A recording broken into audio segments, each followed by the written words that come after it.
buenos días a todos, un cordial saludo. Hoy nos acompaña un invitado muy especial, él es Sergio Ardila, viene de Manpower a traernos un tema supremamente interesante. Yo creo que esto nos interesa durante toda la vida a muchas personas.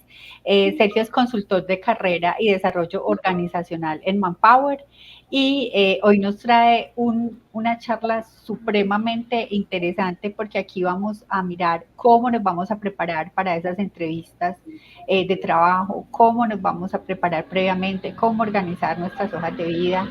Y pues, Sergio, te doy la palabra y te agradezco infinitamente que hayas aceptado esta invitación porque sé que va a ser una conversación que va a generar mucha interacción entre las audiencias y mucho interés, entonces te agradezco muchísimo. Súper, Bienvenido. súper.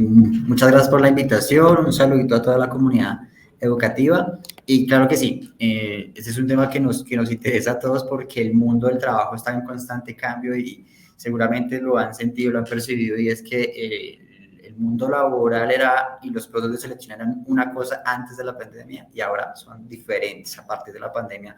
Ya encontramos procesos de selección muy híbridos, procesos de selección presenciales, virtuales, y aquí también salen diversas aristas y oportunidades en las que debemos tener muy en cuenta.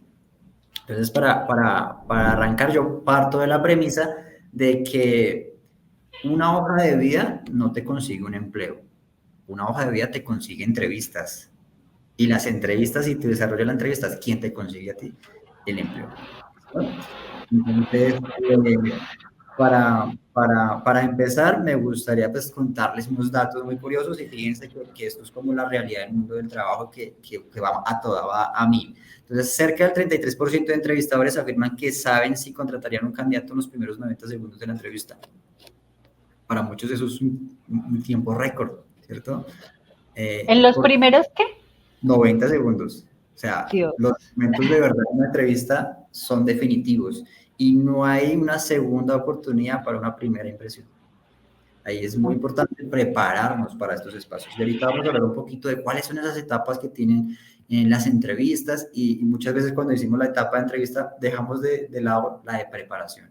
Y esto es clave en muchos aspectos de la vida y es prepararnos, ¿vale? Segundo dato, a una persona le puede llevar entre 1 y 10 segundos formarse una impresión sobre tu nivel de confianza y esa impresión rara vez cambia más adelante.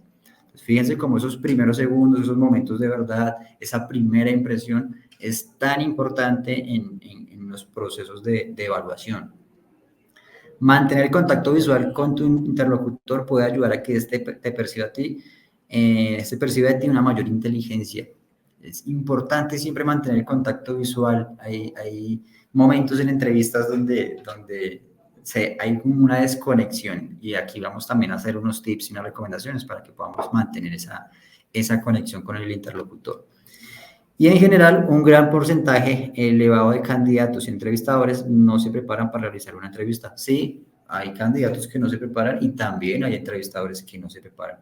Y esto afecta a los procesos de selección en doble vía. Entonces, yo quiero con Lili que hagamos un ejercicio y es, ¿tú qué crees que pasó acá en esta imagen? Hay dos lecturas, puede que la persona del carro de atrás sea el que haya tenido la culpa y haya ido rápidamente, o, bueno, claro que eso es como una vía, pero es que En tu hay dos. imaginario, ¿tú qué crees que Sí, haya pasado? Para ti, tú. pues para mí sería que el que iba atrás iba rápido.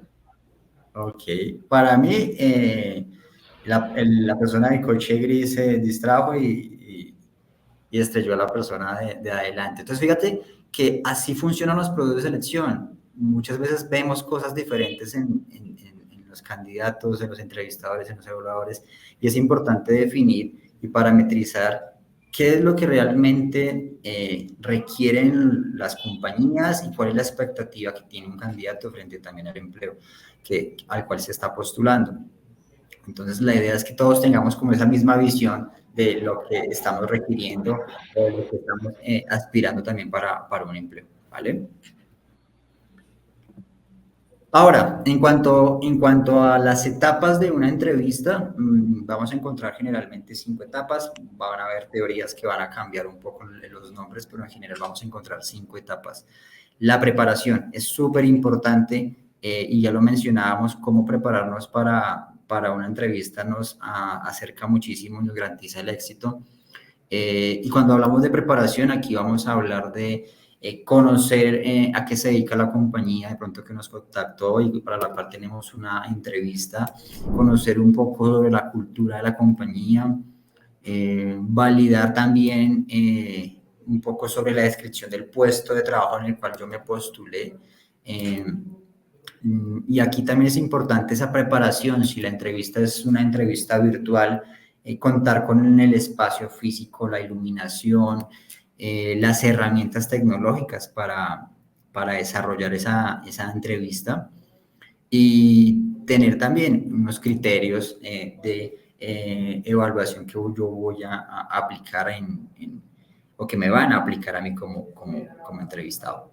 Entonces aquí es súper importante que podamos hacer como ese checklist. Entonces, si la entrevista es virtual, que podamos tener esa preparación previa, importante en todo proceso de entrevista. Y esto es uno de los pecados más grandes que tenemos en Latinoamérica y parte del cultural, y es que es importante asistir a tiempo. O sea, no hay nada peor que dejar a alguien esperando. La entrevista como tal es una conversación, no es una confrontación ni un interrogatorio, es un espacio muy charlado y ahí es donde debemos generar precisamente esos espacios de confianza. ¿Vale? Entonces, luego de esa preparación, ya sabemos si la entrevista es virtual, si es presencial, debemos también tener en cuenta el vestuario. Si es importante validar de pronto la cultura de la compañía, un poco si encontramos en la web parte de su código de vestuario, es importante prepararnos para una entrevista. Uno de los mayores pecados que cometen los candidatos en un proceso de evaluación es presentar entrevistas virtuales en espacios con mucho ruido, con poca iluminación y con una presentación personal inadecuada. Siempre hay que entender el contexto en el que estamos. Si bien hoy en día las compañías son mucho más flexibles en términos de diversidad, equidad, inclusión, no podemos olvidar que estamos haciendo y estamos presentándonos para una entrevista de trabajo. No podemos perder el foco en ese objetivo. Y recuerden lo que les decía, no hay una segunda oportunidad para una primera impresión. Es muy importante revisar la cultura de la compañía y cómo presentarme y cómo debe estar mi presentación personal para ese proceso, para ese evento, para esa entrevista. ¿Vale? Sergio, te hago una pregunta ahí. Hoy en día veo que, pues, chévere, me encanta, porque antes las mujeres, si no era en tacones, se consideraba que estábamos mal presentadas, pero yo hoy en día veo que, sobre todo después de pandemia, pasó mucho que aún las pintas formales, pues se utilizaba mucho el tenis, ¿cierto? Los tenis, como zapatos más cómodos. En el día a día lo veo y voy a las organizaciones, a las empresas y veo que hay personas muy bien vestidas, pero tienen tenis. Para una entrevista de trabajo, esto en el caso de las mujeres, no, y en los hombres también, porque pues puede que ya no sea el zapato, sino un tipo de zapato un poquito más deportivo. ¿Eso está bien o sí debemos procurar ir con un calzado más formal? Es importante validar un poco, si podemos encontrarlo en la web, un poco sobre la cultura de la compañía y sobre si existe algún código de vestuario. Si no, lo más recomendable es que usemos un outfit más de tipo casual de negocios. ¿Qué quiere decir casual de negocios? Si vamos en jean, no usar un jean con rotos. Si vamos a usar tenis, que los tenis estén en muy buen estado. No estamos diciendo que súper formales y demás, pero tener ese balance, no olvidar que vamos para un proceso de selección. Hemos tenido casos donde hay personas que van a entrevistas con camisetas de equipos de fútbol. Y uno, pues chévere, bacano, pero no es el escenario, no es el contexto. Entonces, nunca olvidemos el espacio en el cual estamos presentándonos y la proyección y la imagen que queremos transmitirle a la compañía. ¿Vale? Y ya más adelante Vale. podemos conocer esa cultura, ajustarnos a la cultura, pero es mejor ser muy cautos en el momento de la presentación y tener ese balance, o sea, ni muy formal, porque a veces uno puede pecar por formal, porque ha pasado también en compañías donde dicen, no, es que aquí no somos de corbata, y la persona estaba muy formal, o ya muy informal al otro extremo. Es como tener ese balance, y por eso hablamos casi que de una outfit más casual de negocios, donde se entiende que hoy en día podemos usar un jean, tenis, si tenemos una camisa, un suéter o un blazer, y por supuesto lo importante es que ustedes se sientan cómodos, que no sientan o aparenten algo que no son, porque eso se nota Sí, mucho. también. Sí, listo. Muchísimas gracias, Sergio. Vale. Luego en la segunda fase de la entrevista, aquí ya hablamos un poco más de la presentación. Y esa es la clave del éxito en toda entrevista, está en el contacto visual, en lo que se conoce como el rapport. El rapport es esa conexión que yo tengo, es ese enganche, es esa atracción que yo tengo con mi interlocutor. Aquí es súper importante tener una actitud positiva que ayude a transmitir esa confianza con el interlocutor. Y es muy sencillo como todo acto de conversación. Si yo no tengo o no logro conectar con la otra persona, no voy a generar un proceso empático, ¿cierto? Y aquí en la presentación es importante que yo pueda resaltar mis fortalezas, que yo pueda resaltar precisamente quién soy yo como persona, y esa es una pregunta a veces muy difícil. Para muchas personas es cuando en entrevistas les dicen, bueno, ¿quién eres tú? Háblame de ti. Y hay personas que se les dificulta en cierta medida. No es una pregunta fácil, suena fácil, pero no es tan fácil. Pero esto hace parte también de la preparación, y es, bueno, ¿qué es lo que yo quiero proyectarle a la compañía? ¿Cuáles son esos atributos, esas fortalezas que yo quiero proyectarle, esos conocimientos que yo quiero que conozcan de mí? Porque una entrevista es un proceso también íntimo, es un proceso en el que yo estoy exponiendo mi vida personal a una persona que no conozco. Entonces, aquí es súper importante el tema de la actitud, el tema de sonreír, o sea, no es lo mismo generar las respuestas adecuadas con una expresión totalmente apagada a una expresión alegre, una expresión simpática, ¿sí? Entonces aquí es súper importante también el tema de cómo yo transmito las emociones y cómo yo le transmito al entrevistador mi interés en participar del proceso. Acá es clave, digamos que parte de la clave del éxito está en esa presentación, y es como yo inicio. ¿Sí? Si yo inicio de una manera enérgica, es muy probable que la entrevista fluya muy bien, si yo inicio con una actitud más apagada, un tono de voz muy bajo. Esto va a afectar muchísimo el desarrollo de la entrevista. Entonces, súper clave. La actitud en la vida y en muchos procesos es súper importante, porque hay empresas que hoy en día saben y conocen que no hay candidatos perfectos, ¿sí? No existe el candidato perfecto, y que hay personas con muchísimas capacidades esperando una oportunidad, y esa oportunidad no la da la actitud. Entonces es muy importante Sergio, que... y Sí, perdona, ahí te hago una pregunta.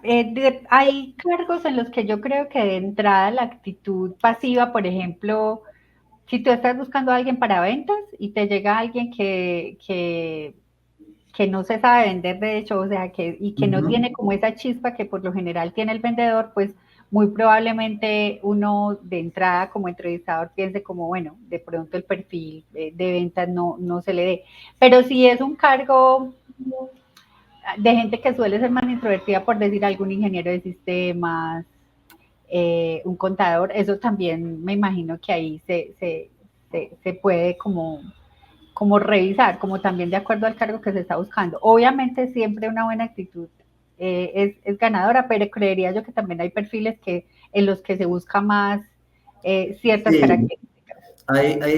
Depende de la compañía, porque hay cultura en compañía, hay culturas en compañías que son muy comunicativos, muy creativos, muy innovadores, por ejemplo, agencias de publicidad, empresas de medios. O sea, la cultura de ellos, independientemente del cargo, son personas que te exigen un constante movimiento, interacción.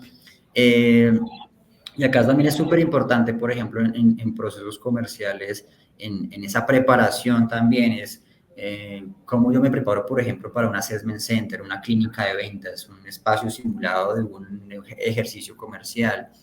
Esto me permite a mí también identificar mi nivel de discurso, mi tono de voz. Sabemos que una clínica de ventas no te hace el mejor ni el peor vendedor, pero es la evidencia que puede tener un entrevistador para tomar una decisión. En los procesos de selección se menciona mucho que la mejor forma de predecir el futuro es a través del pasado. Y ahí también vamos a encontrar como las experiencias anteriores que ha tenido la persona en cuanto a situaciones a las que se ha enfrentado, no solamente laborales, a nivel personal, porque una persona puede desarrollar muchísimas competencias en entornos netamente personales. Listo, perfecto, gracias. Bueno, entonces ya lo veíamos como clave del éxito, la presentación, el contacto, modular el tono de la voz, la actitud, porque el proceso de entrevista en sí es un proceso comercial. Yo me estoy vendiendo, yo proyecto mi imagen a una compañía, ¿cierto? Y voy a competir, no voy a estar solo en un proceso de selección. Generalmente yo entro a competir con otras personas. Entonces aquí es súper clave cómo yo genero esa confianza con los entrevistadores. Luego vamos a entrar ya a la etapa de profundización y aquí es donde ya el entrevistador empieza a hacerme preguntas un poco más centradas a la actividad. Algunos entrevistadores aplican entrevistas por competencias, entonces te dicen, bueno, cuéntame una situación en la que tú tuviste que lidiar con un cliente difícil y que hiciste, o cuéntame una situación con un jefe, con un líder en la que tuvieron un desacuerdo y qué hiciste para resolverlo. Entonces aquí vamos a encontrar situaciones. Recuerden que para las entrevistas de selección la mejor forma de predecir el futuro es a través del pasado. Y aquí muchas veces cuando las personas se preparan para una entrevista tratan de memorizar situaciones. La recomendación es no memoricen al pie de la letra situaciones, porque a veces la memoria en una situación de pronto de entrevista, donde hay unos nervios, donde hay una cierta incertidumbre, nos puede jugar en contra. Entonces, la idea de la entrevista es, si bien es prepararnos, no memorizar, porque no memorizar del todo, porque en el momento que de pronto no encontremos esa palabra que habíamos memorizado, vamos a entrar allí en nerviosismo. Entonces, digamos que aquí es súper importante estar muy seguro, muy confiado de lo que yo he hecho, porque no se trata de mentir en la entrevista, se trata de realmente mostrar lo que yo he hecho, mis capacidades, lo que yo puedo hacer y mis motivaciones también. Entonces aquí sí podemos sentir, digamos que también, si me hacen una pregunta en la que yo realmente no sé, pues la idea es ser muy sincero y es decir, no lo sé, pero tengo pues las habilidades para aprenderlo, para conocer el proceso, para adaptarme al proceso, ¿sí? Tengo esa disposición, porque muchas veces las entrevistas se habla más de la disposición de las cosas, entonces es como tengo esa disponibilidad, tengo la disposición, tengo las ganas, no lo conozco, pero lo puedo aprender, y eso también es confianza, generarle confianza a los entrevistadores y es, listo, la persona es muy sincera, pero es recursiva, o sea, en este sentido, si no lo conoce, si no lo ha hecho, puede buscar el medio para conocerlo, para aprenderlo y para aplicarlo. Entonces aquí, en esa profundización, el entrevistador puede hacer diferentes tipos de preguntas para validar disponibilidad, para validar ajuste a la cultura. Algunas entrevistas tienen preguntas trampa. Entonces, esas preguntas trampa precisamente están enfocadas a validar ciertos rasgos de las disponibilidades. No necesariamente pueden reflejar la realidad de la operación, la realidad de la compañía. ¿Sí? Pero algunas preguntas trampa a veces son, por ejemplo, bueno, ¿qué pasaría si a ti te pide un jefe de otra área apoyarlo en alguna actividad?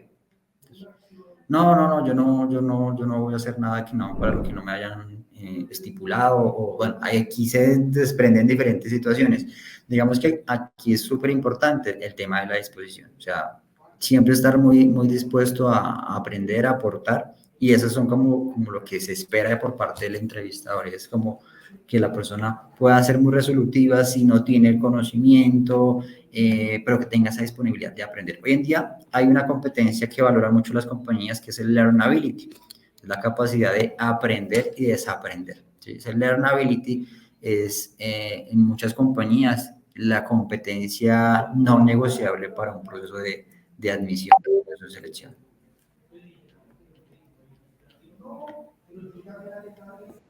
¿Listo? Entonces, ¿cuáles son de pronto esas situaciones más complejas o esas situaciones de pronto para afrontar una entrevista? Primero, es importante ser honesto. O sea, no hay que inventar habilidades que no tengo o experiencias que no tengo. Segundo, hay que ser positivo. O sea, hay que enfocarnos en el aprendizaje, en el crecimiento, en la capacidad. Y aquí incluso en muchas entrevistas se habla de, ¿tú cómo ves el vaso? ¿Lo ves medio lleno, medio vacío? Entonces, aquí también es súper importante en ser muy positivo frente a los retos que nos pueden proponer, frente a los retos que nos pueden especificar en los procesos de selección.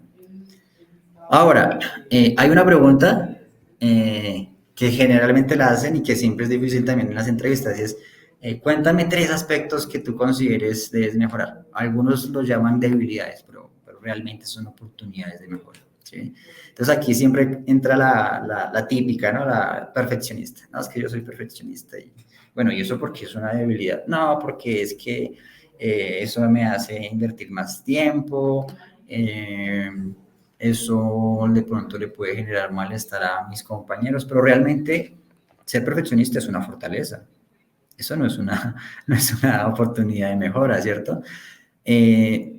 ¿Cuáles pueden ser de pronto oportunidades de mejora muy tangibles? Por ejemplo, soy una persona muy precipitada. Si a mí me piden de pronto un entregable para dentro de una semana, yo quiero entregarlo ya lo más pronto posible.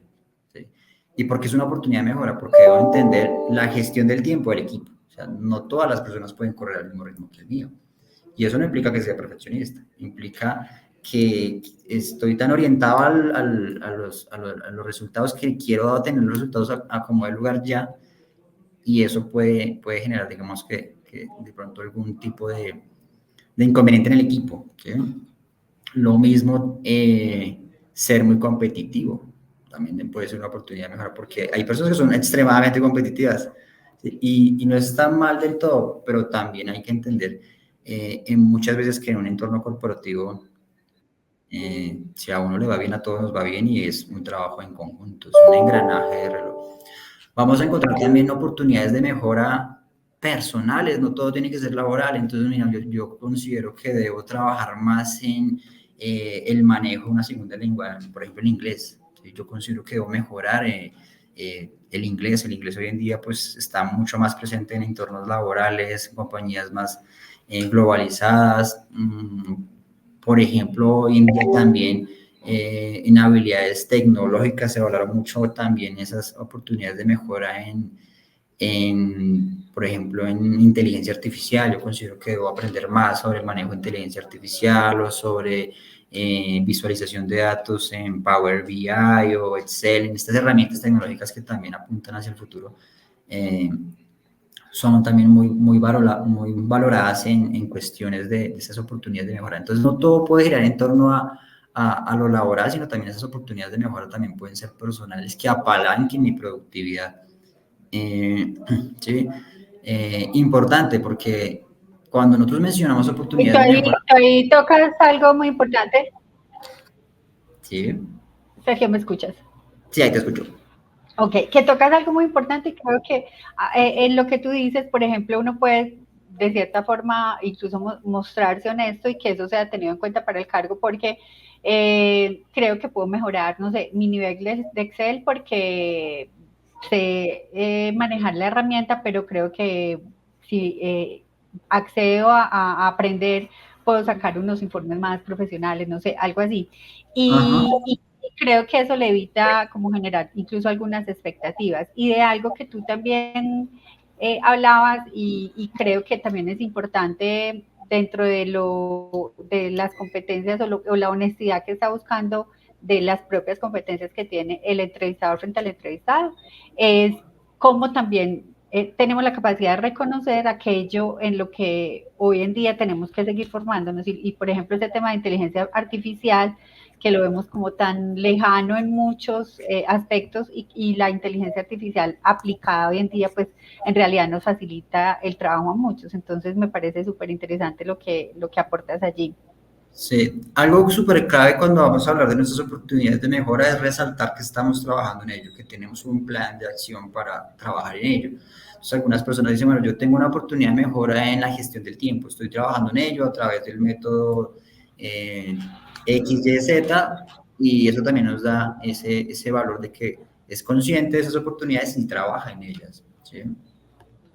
Entonces, Ok. aquí es crucial esa parte de mostrar ese trabajo que se está haciendo para afrontar esa oportunidad de mejora.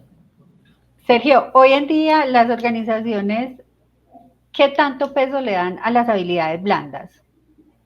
Muchísimo.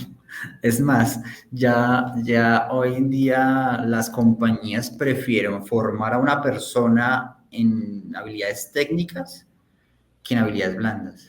¿Sí? Por eso hoy en día se habla mucho del fit cultural y las compañías dicen, queremos una persona que tenga estas cualidades, estos rasgos que se ajusten a nuestra cultura y si tiene ese learnability del que hablábamos, de esa capacidad de aprendizaje, yo le puedo enseñar.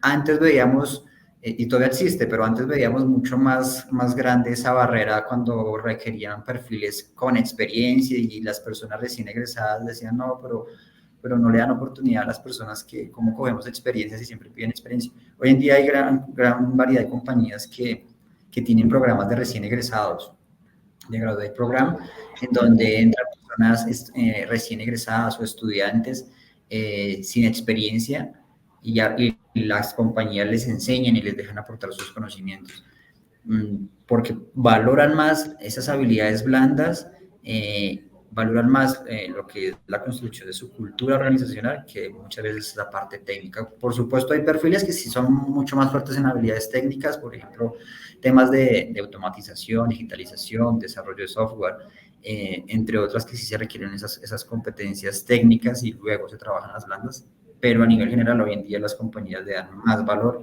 a esas habilidades blandas, entendiendo que las compañías también se preocupan por la rotación del personal y de nada le sirve a una compañía y también a una persona ingresar a un trabajo y no durar tanto tiempo allí. Si bien las generaciones han venido cambiando porque los millennials tienen una intención de pertenecer a una compañía entre 1 a 2 años, los centennials más o menos 1 año, la generación X también es una generación que es mucho más, tiene una intención mucho más larga de pertenecer a una compañía, permanecer en una compañía, y los baby boomers sí, una generación que consideraba durar toda la vida en una sola empresa. Eso lo entienden hoy en día las compañías, lo saben. Hay muchos datos que nos relacionan sobre las generaciones y precisamente las compañías hoy en día son más flexibles en términos de experiencia, pero no son en términos de habilidades blandas. Ok, sí. Y hay otra cosa. Hoy en día, pues las hojas de vida, yo veo que todo el tiempo evolucionan, son como las Icontec, que un tiempo son Ajá, unas, o las normas APA, que para los trabajos de grado más o menos así funciona ajá, el tema de las hojas de vida. Entonces hoy en día a uno le dicen que una hoja de vida debe estar resumida máximo en dos hojas. Y no sé qué tanto se puede resumir o qué sería lo que debería aparecer en esas dos hojas y si es tan psicorrígido el tema de que deben ser dos hojas, porque qué es lo que yo debo mostrar independientemente de, no sé, la cantidad de hojas que sea lo que sea considerado pues como pertinente, pero qué es lo que debo yo mostrar en la hoja de vida y qué no es necesario mostrar. súper, ahora que tocas el tema. Hoy en día las compañías usan ATS, Applicant Tracking System. Son sistemas que usan inteligencia artificial y escanean y monitorean las hojas de vida. Es decir, al ATS le podemos lo podemos configurar para que me traigan los mejores 5 candidatos de todas las postulaciones que se hicieron de acuerdo a unos criterios. Entonces, importante entender cómo funcionan los ATS. Los ATS leen texto, o sea, ellos no leen imágenes. Entonces, aquí hay personas que crean su hoja de vida súper bonita, colorida, en Canva, en otros programas de edición, pero si la hoja de vida está en un formato de imagen, ahí vas a tener desventaja frente a los ATS. Entonces, lo que más se recomienda hoy en día es que la hoja de vida sea sencilla, o sea, menos es más. Que la hoja de vida sea máximo 2 páginas no aplica para todos los cargos, no aplica para todas las industrias. Digamos que lo recomendable es tener en promedio de 1 a 3 hojas. ¿Sí? Okay. Pero antes de pasar, ¿en qué tipo de archivos se debería tener la hoja de vida para que la búsqueda en los ATS sí les pueda generar allí resultados? Los ATS leen archivos de Word y archivos de PDF. ¿Sí? Lo más recomendable es que sea PDF para que tampoco se pueda sobreescribir sobre tu hoja de vida, sino que sea un formato de solo lectura, no edición. Okay. ¿Listo? ¿Cuál es el error que más se comete cuando hacemos una hoja de vida? El primero es que no detallamos las funciones que hemos desarrollado en los cargos. Entonces, seguramente un analista de operaciones no es lo mismo en el sector logístico que en el sector salud, y seguramente en una compañía y un analista de operaciones pudo haber hecho un tipo de funciones diferentes a otro tipo de compañía. Entonces es importante relacionar un resumen de las funciones clave que yo realicé seguido, y esto es súper ganador. Las personas que lo usan en la hoja de vida tienen resultados positivos, y es los logros que yo obtuve en ese empleo. Entonces, siempre es importante resaltar los logros, cuáles fueron esos hitos, cuáles fueron esos retos a los que yo me enfrenté y cuáles fueron mis resultados allí. Eso es súper ganador y súper clave. Un entrevistador, cuando ve una hoja de vida que tiene esto, se vuelve automáticamente atractiva, porque ya está generando una información adicional al resto de las hojas de vida. ¿Sí? Hablamos también en las hojas de vida de perfiles ciegos.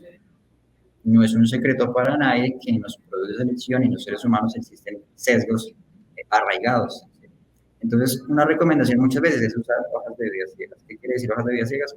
Sin foto, sin información de mi estado civil, sin información de mi dirección de donde vivo, pues sí, la ciudad, pero no, o sea, sin datos sensibles.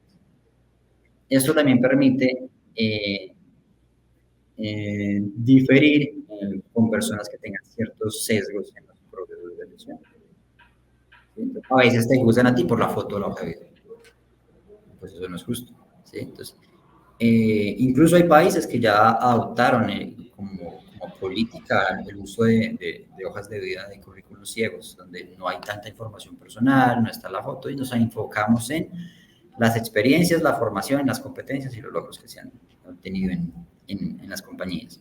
Entonces, la recomendación es usar formatos de texto, formatos, digamos que Word, generar unas plantillas, pero que podamos precisamente resaltar esas fortalezas y esos retos y un poco de las funciones allí. Es como gran parte de la clave, porque muchas veces vemos hojas de vida súper chéveres, súper coloridas, pero los ATS no las leen. Al no leer esas palabras clave, porque todos los sistemas que usan inteligencia artificial se basan en keywords, palabras clave. Entonces, si un puesto es para, no sé, un analista de comercio exterior, él va a coger palabras clave como importación, exportación, negocios internacionales, y si mi hoja de vida está editada de tal manera que no lee ningún texto, pues no voy a quedar entre los candidatos finalistas en el embudo que hace pues el sistema. Sergio, ¿y qué tan importante es hoy en día tener un perfil en LinkedIn? Demasiado importante, y vamos para allá, porque las redes profesionales, como cualquier red social, también se genera exposición. Incluso hay compañías que te buscan a ti en LinkedIn para verificar y corroborar la información de tu hoja de vida. Entonces, cada vez más es más importante conectar con personas, cada vez más importante generar esa exposición, y qué tan influenciable o qué tanta influencia tengo yo en el mundo empresarial. Y como te digo, hay personas y empresas que te buscan a ti en LinkedIn especialmente para validar Si tienes referencias positivas, comentarios de otras personas, efectivamente la información que pusiste en tu hoja de vida corresponde a la información que tienes en tu perfil profesional. Eso es como todo, ¿no? Nosotros decimos también es la vida es de contactos. Y muchas personas también, muchas veces colocan en un estado, en una red profesional, estoy disponible, estoy cesante, estoy en busca de una nueva oportunidad, estoy abierto pues a trabajo y a partir de allí esas conexiones se generan también oportunidades muy grandes. Ok, súper. Bueno, yo creo que este tema da para mucho, pero creo que acá tocamos como los aspectos más importantes. Igual las hojas de vida, las entrevistas de trabajo obviamente generan cierto nivel de ansiedad o nerviosismo y creo que lo primero es tener una hoja de vida bien estructurada porque es la que te va a abrir como esa oportunidad. Entonces ahí también, ¿dónde puede buscar uno como ideas o formatos de hojas de vida como para que yo desde cero no sé cómo hacerla, dónde puedo encontrar como Vale. alguna inspiración o alguna La recomendación que nosotros hacemos es que usen las plantillas que genera Word de Office, de currículums. Cuando ustedes abren un archivo, se van a nuevo y ahí ingresan en la lupita currículum y aparecen varios formatos. Estos formatos los lee cualquier ATS. ¿Sí? Entonces es mucho más recomendable. Tienen algunas imágenes y algunas cositas, pero es algo muy sutil, no es tanto tan colorido y precisamente al ser en Word, pues genera que el ATS lea muy bien los caracteres que se encuentran en el archivo. Ok, súper. Y a veces uno, menos es más, a veces se cree que, por ejemplo, lo que decías en Canva, que más bonita, más diseño, más Ah, descrece, va a garantizar mayor éxito. Listo, Sergio, pues no sé si quieras agregar algo adicional. Igual tú estás invitado por Manpower, no sé si quieras hablarnos algo adicional de la empresa, invitar a algo especial, a visitar las redes. sí, claro. Pueden consultarnos, buscarnos en redes sociales, pueden buscar nuestra página principal, allí van a encontrar tips, recomendaciones para su hoja de vida, para afrontar un proceso de entrevista. Pueden encontrar nuestras vacantes, por supuesto, tenemos más de 2000 vacantes, entonces también si están en la búsqueda de actividad de empleo para ustedes, para algún conocido, pues no duden en consultarnos en manpowergroup.com.co y allí van a encontrar pues nuestras investigaciones, nuestras vacantes, recomendaciones y tips. Y para finalizar, buscar trabajo es un trabajo de tiempo completo. Entonces, no se frustren si no lo encuentran en el tiempo que ustedes necesitan, porque uno requiere de ya para allá muchas veces. Pero sí es importante que entiendan que hay un proceso en donde ustedes se deben preparar, revisar en qué estoy fallando. Siempre hay nerviosismos y aquí es importante tener en cuenta también enfocarse en las fortalezas, enfocarse en el valor que yo tengo para lo que puedo aportarle a una compañía. Y hay técnicas de respiración también para afrontar procesos de entrevista, procesos que son muy de pronto tensionantes. Aquí es súper importante que puedan aplicar también esas técnicas de respiración para manejar mejor las entrevistas, los assessment centers. Y algo muy clave, hoy en día se valora mucho cuando los candidatos hacen preguntas al entrevistador. ¿Sí? Casi que se torna importante que el entrevistado haga preguntas sobre los tiempos del proceso, las etapas del proceso, cómo puedo contactarme yo para saber cómo va el proceso, porque uno de los pecados más grandes que tienen las empresas y entrevistadores hoy en día es no le dan retroalimentación a los candidatos. Entonces, la persona se entrevista, pasan los días y no tengo respuesta. Entonces, como candidato, ustedes están en todo el derecho de recibir su retroalimentación, entonces validar muy bien cuáles son las etapas del proceso que sigue, cuáles son los tiempos en los que se va a mover ese proceso de elección y cuál es el canal de comunicación que yo puedo establecer con la compañía para obtener esas respuestas. ¿Listo? De tal manera que ustedes puedan también tener una retroalimentación en donde se estipule cuál fue el resultado de mi entrevista y en qué puedo mejorar si de pronto no califiqué para ese puesto. Súper. Listo. Sergio, pues te agradezco muchísimo. Espero que este tema lo podamos seguir ampliando y abordando en otras oportunidades y que les pueda aportar mucho a las personas que puedan ver esta conversación que tuvimos. Te deseo un feliz día y nos estaremos viendo en otra próxima oportunidad.